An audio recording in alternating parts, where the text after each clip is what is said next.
Okay. You remember we were doing the lattice filter. One advantage of the lattice filter was that it was generating the backward prediction errors which form an orthogonal basis of the signal space. That is, if you have xn, xn minus 1 up to dot dot dot dot xn minus p, by that backward prediction errors, you generate a basis for that space, for the space spanned by those elements, which is an orthogonal basis.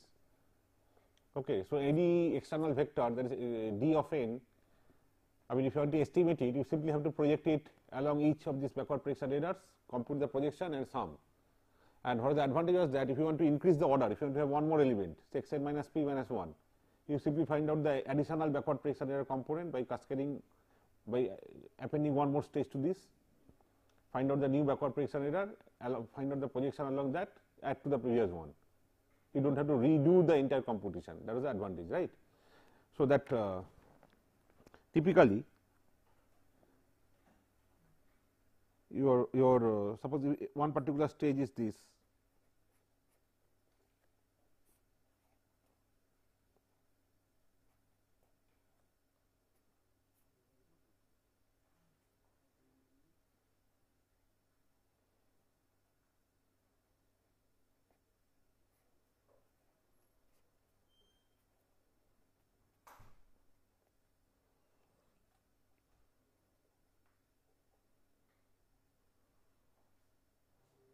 Suppose this E p minus 1 B n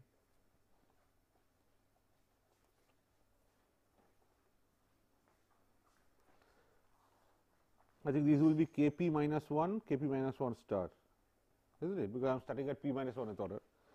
So, this component you have to multiply this by one factor. What is that factor?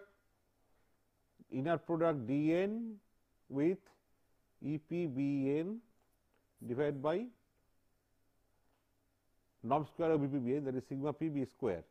If you take this scalar, put a multiplier, that multiplier times this, that will be the projection of d n along this backward projection error. This you have to do for all the backward projection errors, find out the individual projections and add. Are you following me? d n has to be projected on E 0 B n, E 1 B n, E 2 B n, dot dot dot E p B n. All the projections have to be added. Then d n will be projected on the space spanned by xn to xn minus p. Okay, and you can go on adding more stages, so the space will go on expanding. You will have higher order projections also. So typically this is the projection coefficient. So naturally you have to find this also. Then only you can multiply E p B n by this, isn't it? You have to, but this coefficient is not difficult. This sigma p b square is already found out. In fact, it should be called sigma p square, because sigma p b square and sigma p f square, they are same. And this is nothing but this d n, you write this way, E p B n means x n minus p minus the error, and error had, in fact it should be this way, because these terms had minus sign, minus and minus plus, j was from 0 to p minus 1, I think so. J equal to 0 x n, j equal to p minus 1, x n minus p plus 1. Okay. B p p, B p 1. This is this, and you this correlation will be what? Instead of okay, earlier we gave a name p vector as the cross correlation vector between, for say the real case, or not even real, say okay, for say this case, cross correlation vector between this and this, x n vector into d star n. Okay, but I have already used the notation p for indicating the order. So instead of p vector, you give a different name to it, you call it q vector, because I have already used up this symbol p once, so there is no, there might be a confusion. So what is this coefficient? d n with x n minus p, that will be actually q star, because the way definition is x n and d star n, that is q, and here your d n with x n minus p. So actually you can put a thing and then put a star here. This will be q p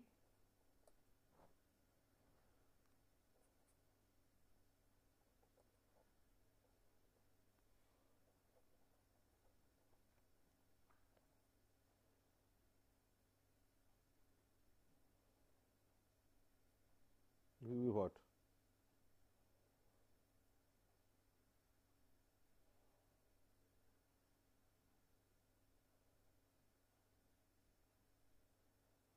Qj, isn't it?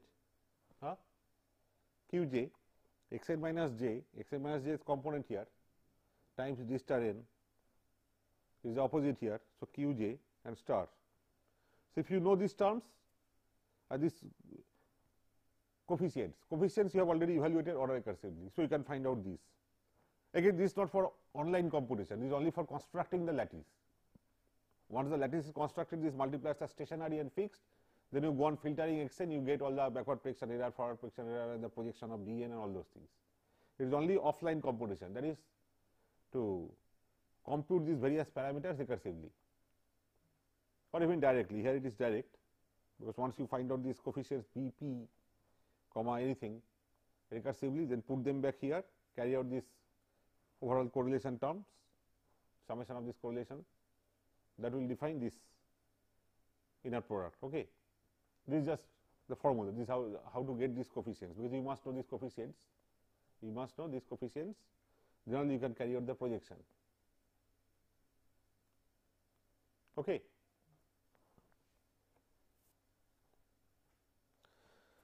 We will now see one another nice property. Actually, this property can be proved in various ways, but let me first consider it, prove it, discuss it, prove it, and then I will tell something more about it.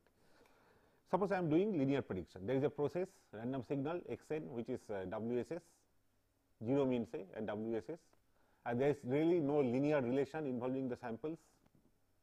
So, no sample is a linear combination of the remaining ones, either finite ones or infinite ones, okay, which means any projection, if you take any xn, project it on the space span by any other set of the samples, the projection error is always having, non-zero variance, there is non-zero norm square. Okay, this is the case we are considering. So, there, suppose I am considering a pth order prediction. So, pth order prediction means the prediction error, forward prediction. Prediction error according to us will be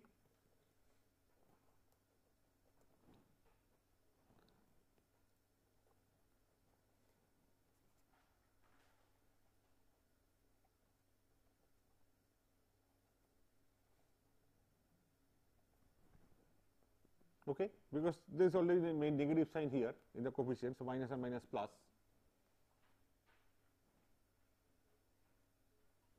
And EPFN is orthogonal to what?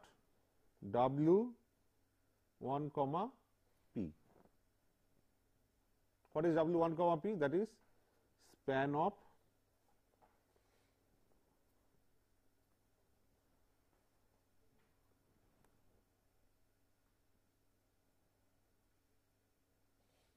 isn't it? I am projecting xn orthogonally on the space span by xn minus 1 to xn minus p. I am taking the error. That error is orthogonal to the space. The space is W1p. So, this is this. Now, consider Z transform of both sides. So, what you get here is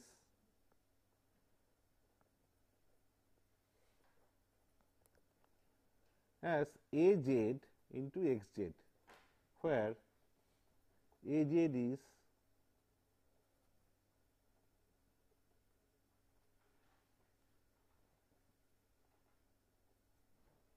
okay. So, Az is a polynomial in Z of what order? Pth order, isn't it? So, I can factorize into p first order factors. Some factor might repeat, but say p first order factors. The roots may be complex in general, but I can, by the fundamental theorem of algebra, as long as these coefficients are over complex fields, I can factorize it. As long as the coefficients are complex, or complex numbers are allowed, I can factorize it into p first order factors. So, consider one factor at a time, say q z inverse into remaining one is a prime z. Okay.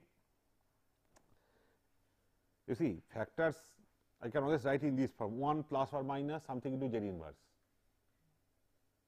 Otherwise, if you want to do like a schoolboy, you convert everything as a power of z, then z minus a, z minus b, z minus c, again you can write in this kind of form. What is the point? you can write it this way, because after all the overall thing is a power series in Z inverse. So, 1 minus q Z inverse into A prime Z. So, A prime Z, its degree is, its order is p minus 1, one factor has been taken out. Why you call it Z inverse? Have I called it AZ? I called it JAZ. A prime Z also will be a polynomial in Z inverse, isn't it? So, this is a polynomial in Z inverse. I took one factor out. This is also a polynomial in Z inverse. Leading coefficient will be 1 like this, isn't it? And its order will be p minus 1.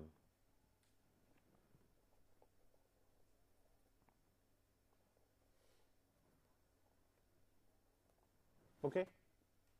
So, this factorization of AZ into this form, it means what? I can cascade it like this.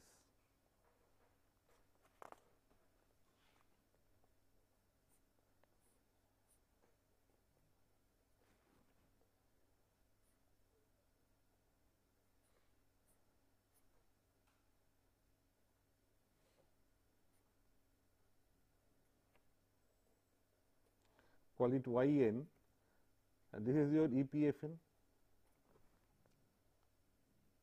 isn't it? Cascade. The yn is a linear combination of what? This is a polynomial. You can call this polynomial A prime Z. If you want, I can write it explicitly. A prime Z is something 1 plus some A prime p comma I Z inverse I equal to 1 to p minus 1, right? Isn't it? Some new set of coefficients. So, that means yn is what? A linear combination of xn minus 1 up to xn minus p plus 1. Xn, that is past p minus 1 number of samples, because order is less down. It is not pth order, it is p minus 1th order, right. So, instead of yn, if I consider yn minus 1, then yn minus 1 is a linear combination of xn minus 1 up to xn minus p. So, that means yn minus 1 belongs to W1p,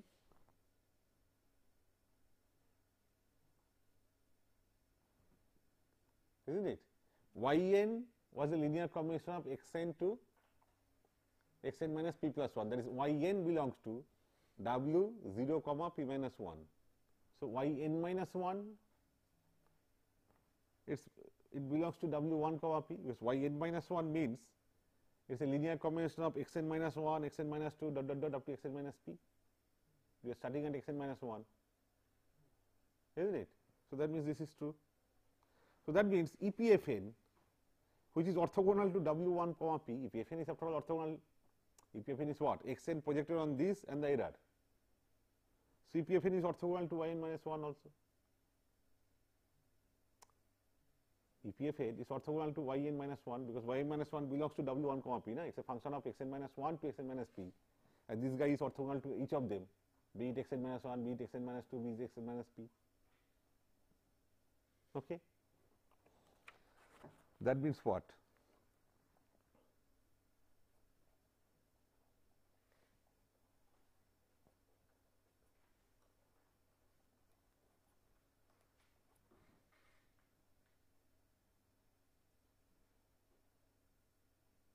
Okay.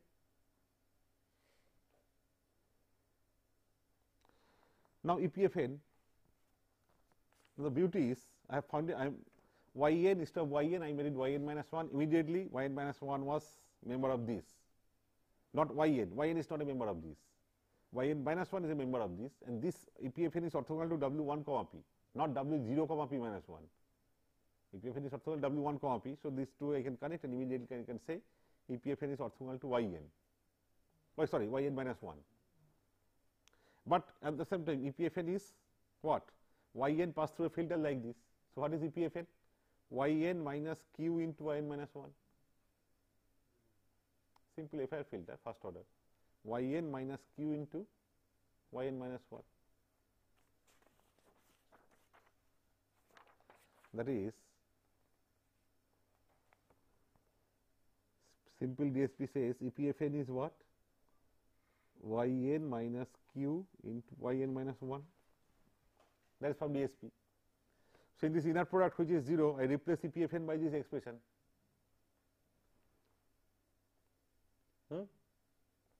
This EPFN is this. Geometrically, what is happening, you know? EPFN, it is orthogonal to this guy, Yn minus 1. This is q into Yn minus 1, together is Yn. Yn is summation of the two. EPFN orthogonal to EPFN is orthogonal to Yn minus 1, and therefore anything along Yn minus 1. This q into Yn minus 1 in EPFN added together is Yn. Okay. So, EPFN is orthogonal to this, but EPFN is Yn minus this. I have to finally write everything in terms of Yn rather than EPFN. That is what my journey, direction of movement is. So, EPFN you write as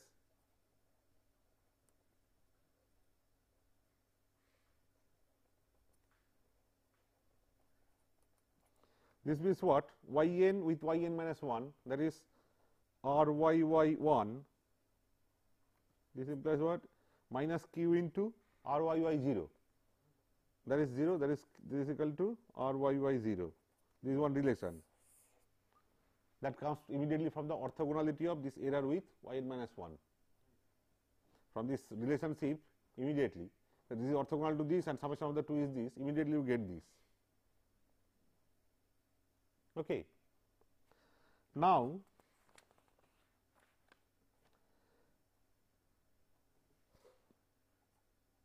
norm square of EPFN, as I told you, no sample xn is a linear combination of its past or future samples. That is why EPFN is what? It is a projection error whose norm square or variance has to be non-zero, has to be positive. It cannot be 0. Our assumption is this is a full rank process, that is no sample is a linear combination of its finite number of past or infinite number of past or finite number of future or infinite number of future terms. There is no linear relation linking the elements, that one is a linear combination of the others. In such a case, and in this particular case, that means xn is not linearly related to xn is not lying in the space this. That is why xn projected on this and the error which is this, that is a non-zero, that is positive norm square. So, this which is equal to variance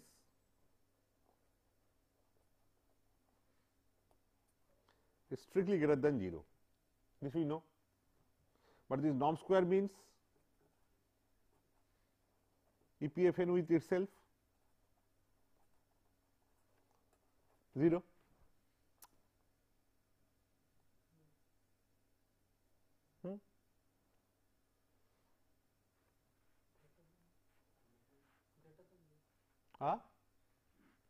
What happened?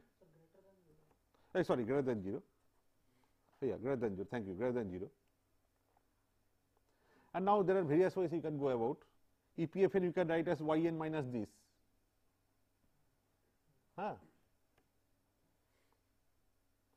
This you can write as Yn minus this, q Yn minus 1.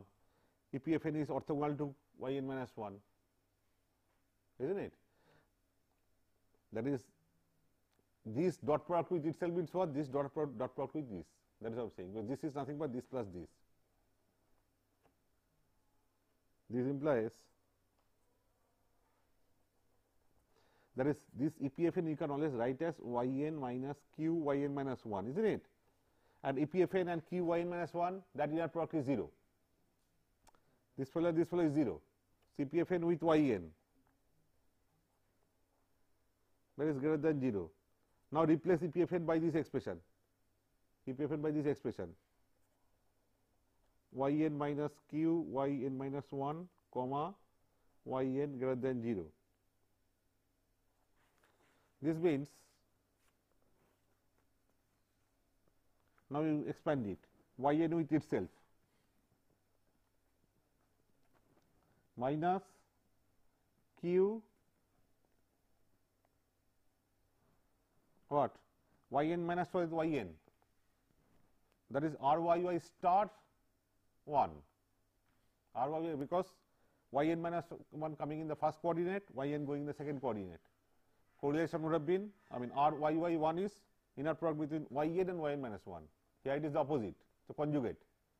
So this is Q comes out Q times RYY star 1.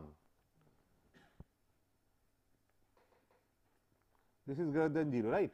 But earlier I have found a relation between RYY1 and RYY0 using the orthogonality. So I replace RYY1 by this. That means RYY star 1 means Q star into RYY0. RYY0 is always real. Star of RYY1 is star of the entire thing, this product, but only Q star, because RYY0 is the variance, it is never complex. RYY0 is the variance, non-square, inner product with itself, it is never complex. This is the step. So this is, you understand? So I replace it. So RYY0 remains as it is. So you get this term 1 minus Q into Q star.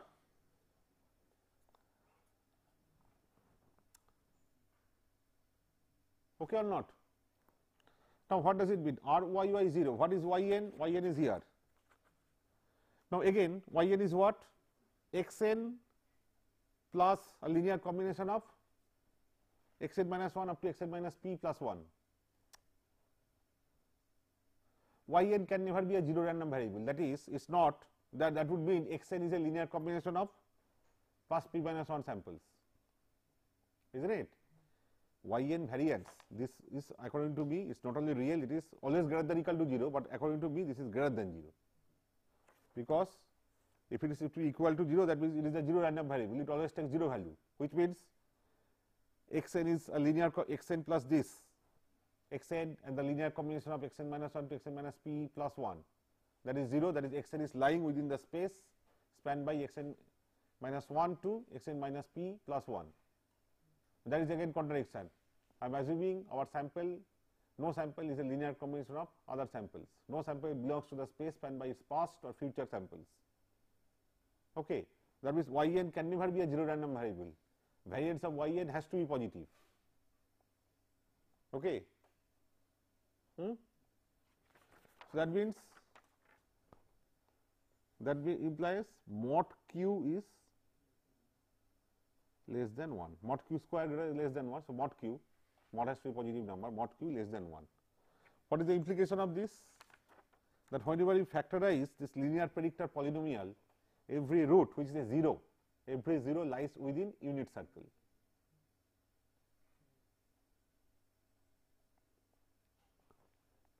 So remember, lattice had so many stages. At each stage, we are computing the pth order prediction order polynomial. Next stage, p plus 1th order forward prediction polynomials. Each of these polynomials has zeros lying within unit circle. A polynomial whose zeros lie within unit circle is called minimum phase polynomial. Minimum phase. So you understand it. Lattice is a cascade of stages, but each stage gives rise to a minimum phase predictor polynomial, forward predictor polynomial.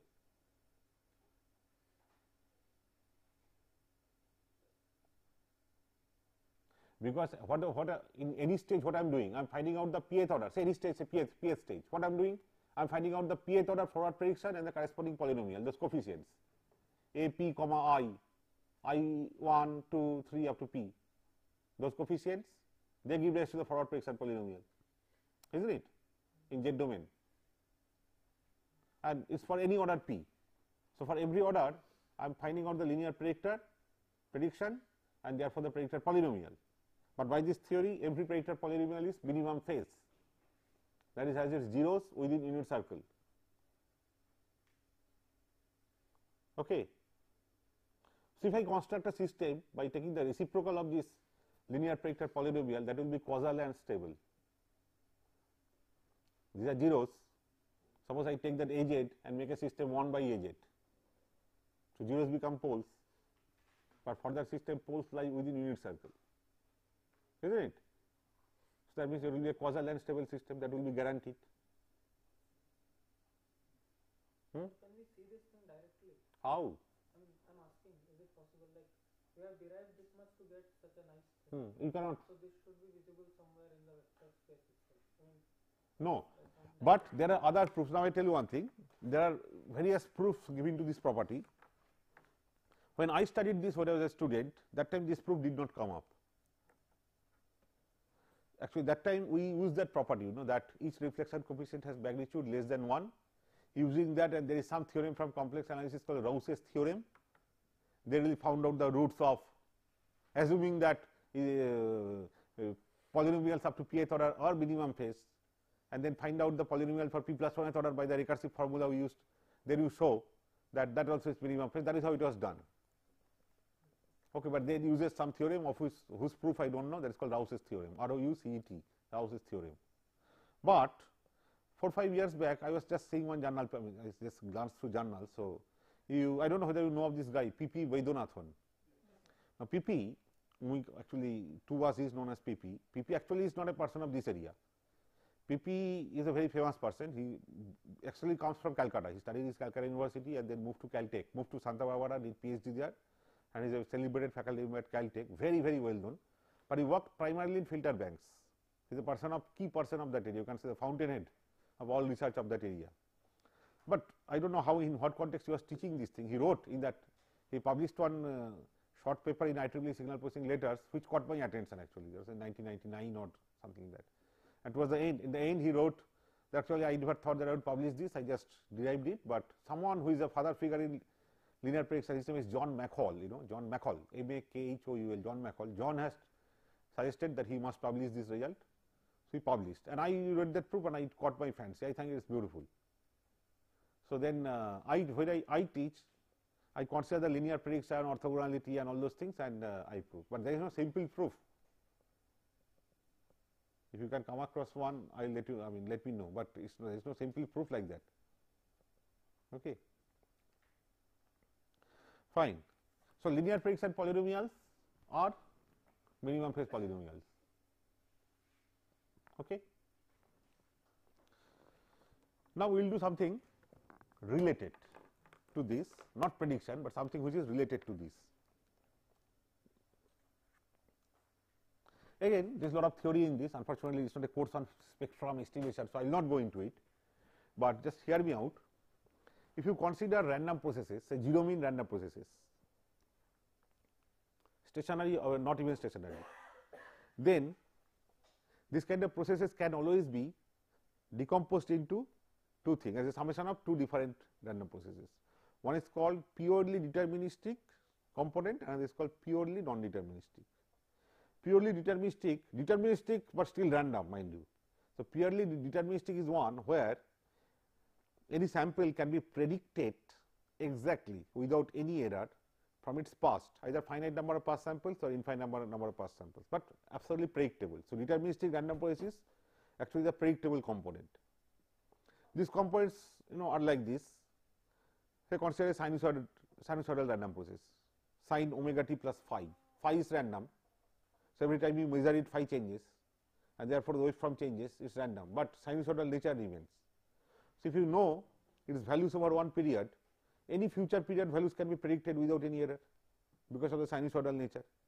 So, this is a random process which is predictable. This kind of process, if you see its power spectral density, it will be line, because sinusoidal things, if you take their Fourier transform, they become impulses. So, similarly, here also if you take a sin omega t plus phi, find its autocorrelation function. Okay, assume it to be stationary. Actually, it will be stationary if you assume phi to be uniformly distributed over 0 to 2 pi, which is always made, and assumption always made in control communication signal processing. The random phase is uniformly distributed from 0 to 2 pi. Then you can show that sin omega t plus phi into sin omega t minus tau plus phi. If you take the product, take the expectation with respect to phi, that is multiplied by 1 by 2 pi, 0 to 2 pi, all those things, then it will be some sinusoidal component of that gap tau. So, if you take its, so it is basically a function of tau lag, so it is stationary. If you take its Fourier transform, it will give obviously an impulse means line. So, this kind of processes are called as processes which are having line spectra. So, that predictable component actually can be shown to be either a single line or is a combination of several lines. So, in the spectra they give rise only to lines.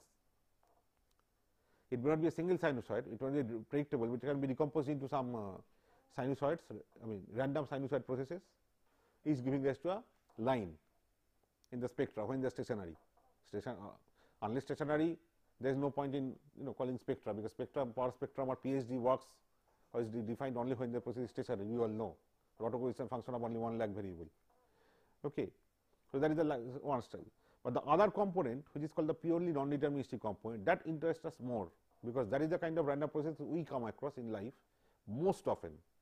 Other one also comes across, but they are synthesized by us in radar and all, where generate sinusoidal pulses or some predetermined pulses. Only this phase is random or amplitude is random, or it comes back by reflection from an object, and when it comes back, amplitude changes, phase changes. So, there the structure is controlled by me, sinusoidal structure, the sinusoidal nature of the process. So, in those applications, this thing comes up, this predictable process, its property and all that. But otherwise, in communication especially, we come across random processes, noise, all those things, there is nothing predictable. So, there is a non-deterministic random process. In general, any random process has two components. One is predictable part, another is purely non-deterministic part or non-predictable part. In the non-predictable part, it said there is such a one where any current sample x of n cannot be predicted exactly without any error from its entire past. Even if we predict, the prediction error will have a non-zero, that is finite or positive variance. It is called this thing, non-deterministic or unpredictable component. Now, in this course, we are dealing with purely non-deterministic processes. This decomposition actually is called old decomposition. Please read books, old decomposition.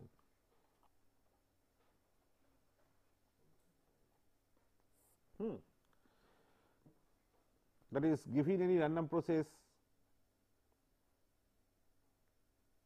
say Vn, you write it as Xn plus say Un. This is purely deterministic, this giving rise to line spectra, purely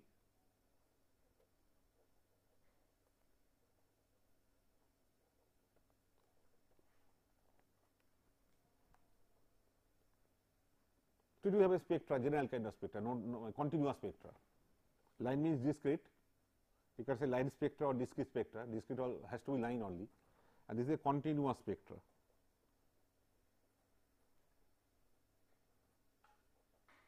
Okay. We will be considering only Xn. Further, this is not the end of the story. Xn can be written as what? As generated by, there is a process Hn is generated by some instead of Un, let me call it Yn, Xn plus Yn. Un I want to use here. It is generated by passing a white noise, white sequence through a system which is causal stable. The causal stable linear time invariant system of impulse response Hn. Un pass through this, give rise to Xn.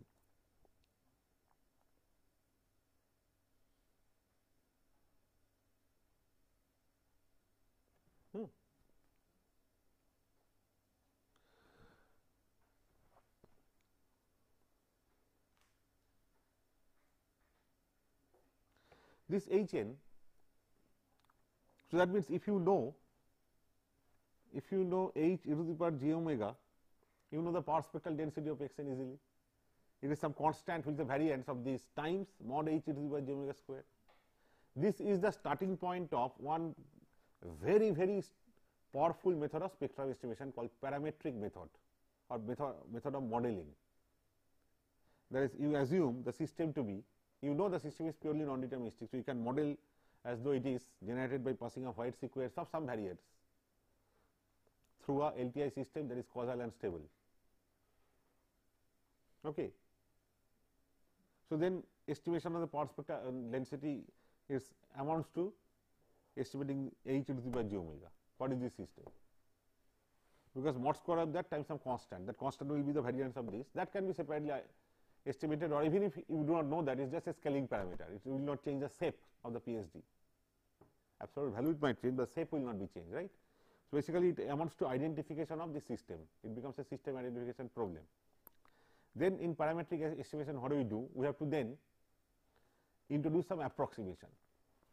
In one approximation, you say that Hn is an impulse response of a model of a rational system,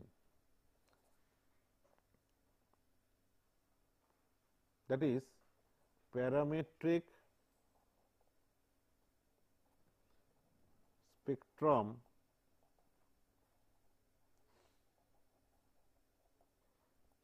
estimation. Hn you assume to be impulse response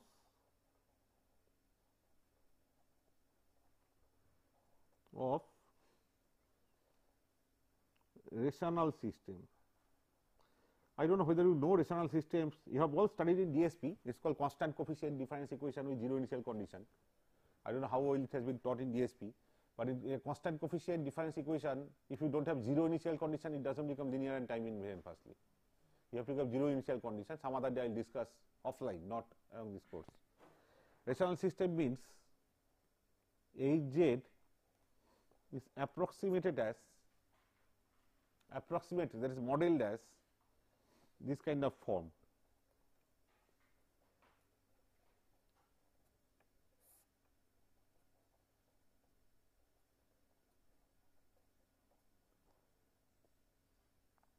It was a general Hn, up to this it was accurate, because old gave us this is always true. But old never said that this Hn actually, if you take the Z transform of Hn, you will get a closed form like this. This is something we are introducing. We are saying that by taking Q and P, the two orders to be very large, we will approximate actual Hz by something like this. This model, if you take the model as it is with both numerator and denominator, then it has got zeros also, poles also. It will be called a pole zero model. Pole zero model is also called. In that case, if you have a model like this, then we simply need to find out. Here I had to find out all the infinite coefficients H0, H1, H2, H3, dot up to H infinity. Then only I can find out H to the power j omega. But here the advantage is you need to find out only these coefficients B0, B1 up to BQ and A1 to AP. If you somehow estimate those coefficients, transfer function is known. So, entire infinitely long impulse response is basically captured by a few finite number of coefficients. So, your entire purpose is turns out to be what? Giving from a given data record of the process Xn, somehow estimate by some technique, estimate B0, B1, BQ and A1 to AP. If you can estimate them, then find out H to the power j omega mod square of that times some scaling constant will be the PSD. That is what is called parametric power spectral estimation. These parameters need to be estimated. So, entire thing turns out to be what? Find out better and still better technique by which you can estimate B0 to BQ and A1 to AP. Entire power spectral density estimation amounts to that, plus the input variance to be absolutely accurate. Okay. You understand? Here, if you assume the model to be just like this, both zeros and poles present, then it is called a pole zero model. Pole zero model also called autoregressive moving average, ARMA, autoregressive moving average model. That is the difference equation will be what? If it is Yz will be what? Output is Xn, input is Un. So, there will be Xn output plus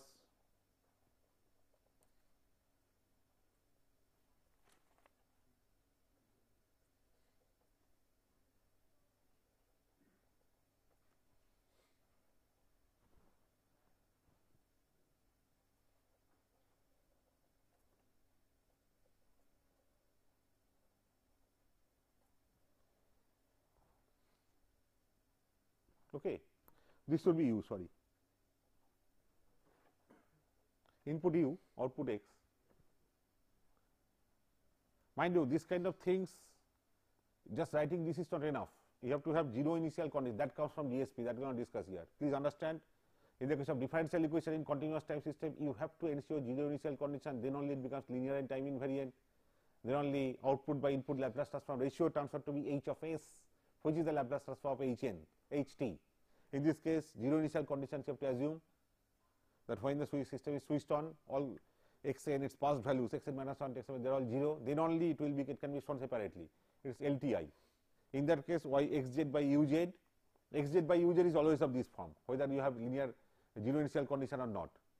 But only when zero initial condition, xz by uz will turn out to be hz, because under zero initial condition it is LTI. For LTI system, output is nothing but convolution between the two in z domain, product of the two z transforms.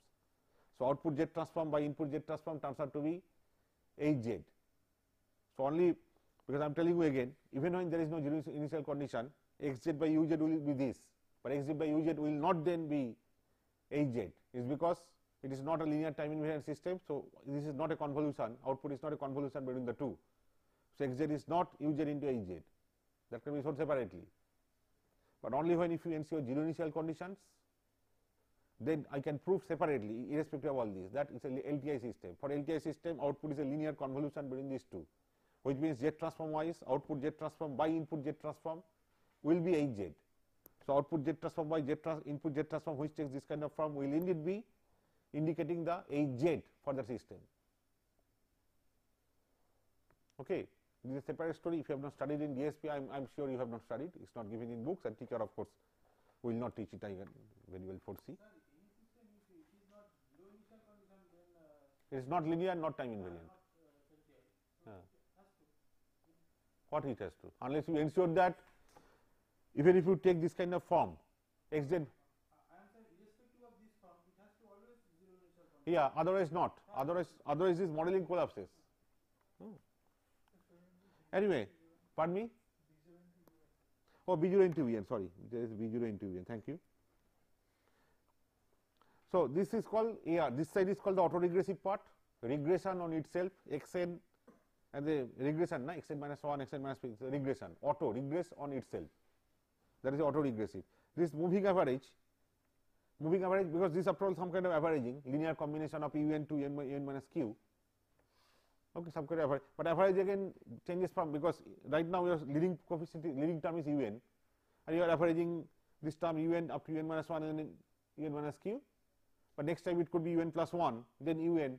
So this average is moving with time, changing with time. That's what we call moving average part, autoregressive moving average. Sometimes you can just take the model to be only this, as though denominator is only 1. This is a special case of ARMA, only moving average part, and that is called MA model, moving average model. In that case, if it is only 1, xn output, this part is not present, xn is just this. Remember, in both ARMA and MA, you solve basically to estimate B0 to BQ, you are basically looking at a nonlinear problem. It is because input, you are only giving the data xn. You are only modeling it like this, you do not know which random sequence generated it. So un is unknown to you. But so are these coefficients B0 to BQ, and here you have a product of two unknowns. So whether it is MA model or ARMA model is basically a nonlinear estimation procedure that makes life hell. But when it is this part, that suppose you take only this, only poles, numerator may be a coefficient B0, in that case you have got this term. It is an all pole model. It is a linear estimation problem, because on the left hand side parameters are unknown, but xn is known to you. This is the model which is a celebrated model, which has been studied most extensively. It is called autoregressive model, AR model. This B0 can be absorbed in un also, because if un is wide, so is B0, B0 into un. Okay, but we need to find out the variance of this overall process B0 into un, because output per spectral density will be not only mod square of this, but also that times input variance. Input is wide, it is variance. So B0 u into un, if you call it u prime n, I must know the variance of u prime n. Okay. So this autoregressive model we now considered. Okay. This B0 un I will be calling u prime n, or why even u prime n? If you permit, I will call it again by un only. First you call it u prime n, B0 un you call u prime n, and u prime n you call as un again, no problem. So that means what you have got,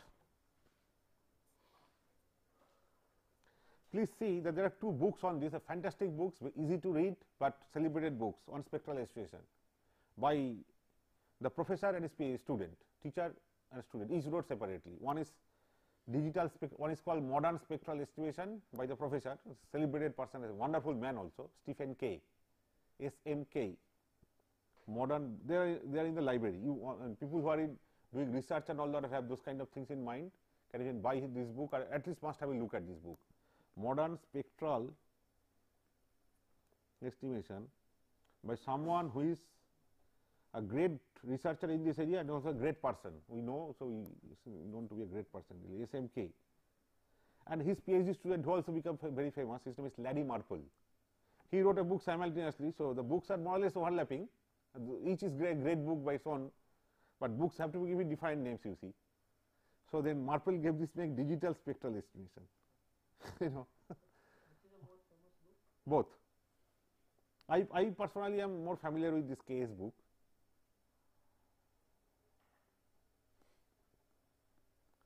By Larry L. Marple. Both are Prendisol books, both are there in the library, and not difficult to read. It does not assume any extra knowledge and anything. Very reader friendly kind of books. There are 2 volumes of the first one? No, to my knowledge. There may be 2 copies, but 1 volume. 2 copies maybe. Okay. MARPLE. Marple. So this is our problem.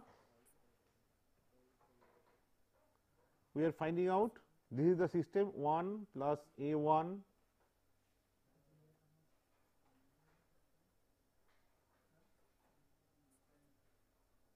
sorry xn.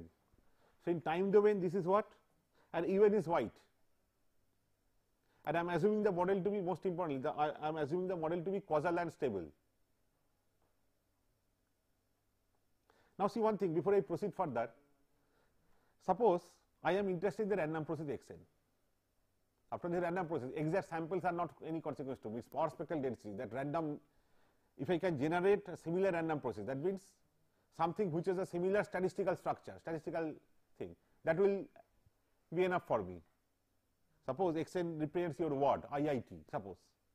Every time you utter IIT, you will get different xn's, but they all have some, they all belong to the same statistical class.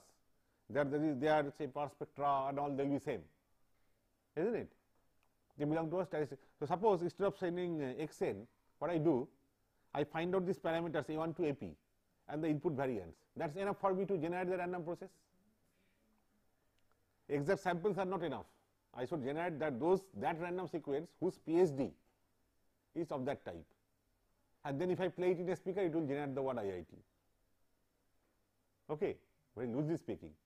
So that is actually basis for all this linear predictive coding and all that, you know, that instead of transmitting the entire block of xn, if it is relatively accurately can be modeled like this by an AR model, you better estimate A1 to AP and input variance and send them, that's all. So that's p plus 1 number of parameters. Okay, you don't need to sample all send all the samples. Anyway, let's find out these equations. For the time being, let me permit to place permit B to let prime B here.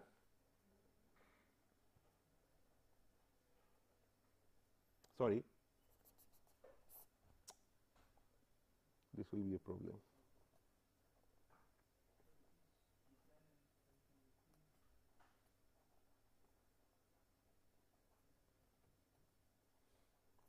And this has got impulse response Hn, which is causal and stable. Please see, I am assuming, because I will be deriving this model must be causal and stable, otherwise there is no point. That okay, I estimated a model and parameters turn out to be such, the poles lie outside unit circle, and therefore this is a causal and it's not a causal and stable system. Then this is no good, isn't it? System must be causal and stable. Then only our all those formula remains valid, that okay, output power spectral density is mod this square times. If the system is not working, system is non causal and stable, it will not work. It has to be a real life system, causal and stable. Okay. Now if it is causal and stable, that means what? This is a model equation, but parallelly xn is what? H0 into un plus h1 un minus 1 h2 un minus 2 plus dot dot dot. Causal, that is why it is starting at H0. times current 1, then H1 times U n minus 1, H2 times U n minus 2. Okay. Then can I say that U n is orthogonal to x n minus k, k is 1, 2, dot, dot, dot. Say start with k equal to 1, x n minus 1. What is x n minus 1? It will depend on U n minus 1, U n minus 2, U n minus 3, dot, dot, dot. U n is white. So, U n correlation between U n to U n minus 1 or minus 2 or minus 3, minus 4, they are all 0. So, that means U n is orthogonal to x n minus 1, because after all if it is x n minus 1 here, it will depend on U n minus 1, minus 2, minus 3, like that, and current one is U n. So, U n is orthogonal to each of those terms, U n minus 1, U n minus 2, U n minus 3, that means U n is orthogonal to x n minus 1. By the same logic, U n is orthogonal to x n minus 2, x n minus 3, etc., etc. Okay. That means if I project U n on the space spanned by all the past U n minus 1, U n minus 2, dot, dot, dot, dot, space spanned by them, project U n on that, that projection will be 0, because it is already orthogonal. It is orthogonal, na? If it is already orthogonal, projection is 0, and it itself is the projection error. If suppose somebody is projected, that somebody is already orthogonal, then projection error is 0, isn't it? Now, suppose in this model, on the left hand side and right hand side, both I project on the space, say W only, which is span of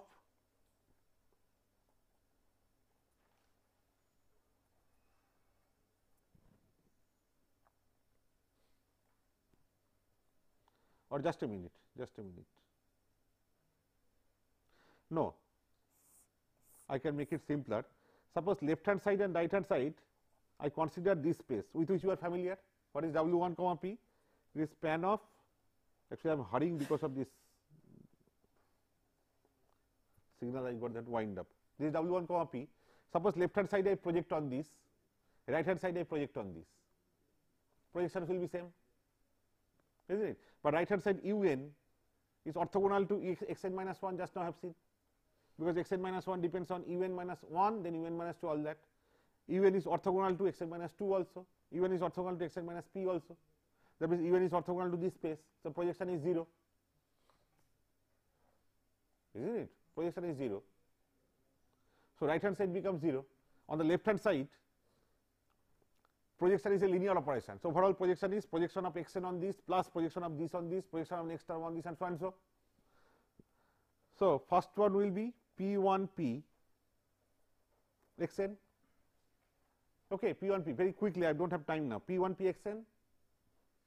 Then can you tell me what is the projection of A1 prime? A1 prime is forget what is the constant, x n minus 1 on this, x n minus 1 on, if you project x n minus 1 on W1 comma P. What is that projection?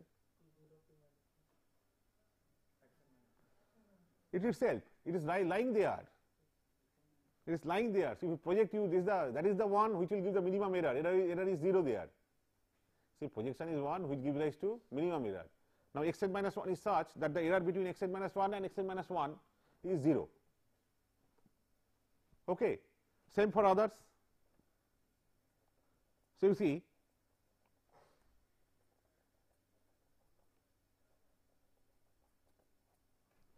right. That means, what is the projection? Projection is, if I take minus here, this. Now, can you see?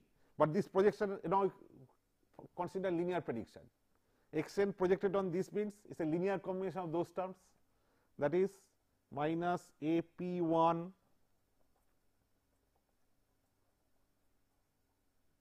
A P P